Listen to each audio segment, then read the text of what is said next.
59-ാമത്തെ ചോദ്യം. മൊബൈൽ ഫോണിന് അടിമപ്പെടുന്ന കുട്ടികളെ മോചിപ്പിക്കാനുള്ള കേരള പോലീസ് പദ്ധതി. ഉത്തരം ഓപ്ഷൻ ബി കൂട്ട്. 60-ാമത്തെ ചോദ്യം. മഹാകവി ജി ശങ്കരക്കുറുപ്പ് രണ്ടാം ബുദ്ധൻ എന്ന് വിശേഷിപ്പിച്ച സാമൂഹ്യ പരിഷ്കർത്താവ്. ഉത്തരം ഓപ്ഷൻ ഡി ശ്രീനാരായണ ഗുരു. 61-ാമത്തെ ചോദ്യം. സസ്യങ്ങളിൽ ബീജസംയോഗത്തിന് ശേഷം നടക്കുന്ന പ്രവർത്തനം ഏതാണ്?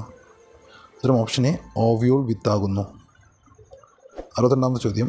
എക്സിറ്റു കൺസർവേഷന് ഉദാഹരണം ഏത്? ഉത്തരം ഓപ്ഷൻ സി ബൊട്ടാണിക്കൽ ഗാർഡനുകൾ.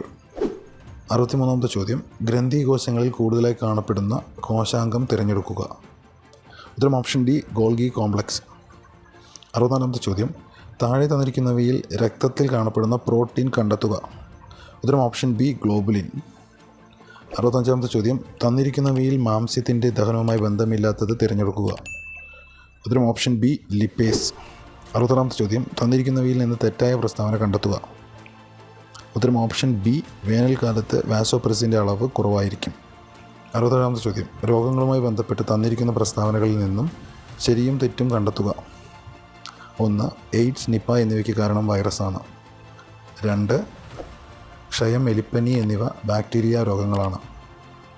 3. ഡിഫ്തീരിയ, മലമ്പനി എന്നിവ വൈറസ് രോഗങ്ങളാണ്. 4. ഡെങ്കിപ്പനി, ചിക്കൻ ഗുനിയ എന്നിവയ്ക്ക് കാരണം ബാക്ടീരിയയാണ്. ഉത്തരം ഓപ്ഷൻ എ 1ഉം 2ഉം ശരി, 3, 4 തെറ്റ്. 68-ാമത്തെ ചോദ്യം.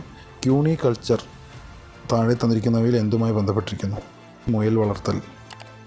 69-ാമത്തെ ചോദ്യം. കൈക്കുഴ, കാൽക്കുഴ എന്നിവിടങ്ങളിൽ കാണപ്പെടുന്ന അസ്ഥി സന്ധി ഏത്?